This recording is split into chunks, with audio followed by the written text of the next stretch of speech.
અમદાવાદ મહાપાલિકા પાસે ખુદના આર્કિટેક્ચર હોવા છતાં તંત્ર એએમટીએસ બસ ડેપોની ડિઝાઇન માટે 11 કરોડનો ખર્ચ કરશે। મ્યુનિસિપલ ટ્રાન્સપોર્ટ સર્વિસની કમિટીમાં વિવાદિત દરખાસ્ત મુકાઈ છે। મ્યુનિસિપલ ટ્રાન્સપોર્ટ સર્વિસ શહેરના ચાંદખેડા, ગાંધી આશ્રમ અને નિકોલ કઠવાડા ખાતે બસ ડેપો બનાવી રહ્યું છે।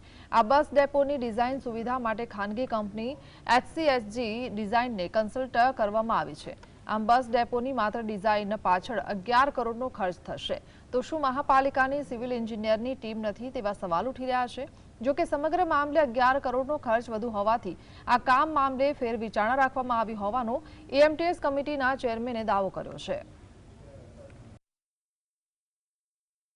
એસટી બસ અમારું એમટીએસ અને બીઆરટીએસ બધાનું કમ્બાઇન્ડ ત્યાં આગળ મળી અને એક જ જગ્યા પર ટર્મિનલ બને। ડિઝાઇન માટે કન્સલ્ટન્ટ રોક્યા હતા, એનું એક કામ હતું અત્યારે, પણ એના અંદર એનો જે કન્સલ્ટન્ટ ફી છે એ થોડી વધારે હોવાથી અત્યારે એ કામને સ્થગિત રાખ્યું છે અને ભાવના અંદર એક વખત એમની સાથે ફરી ચર્ચા કરી અને કામ કરવું એ પ્રમાણે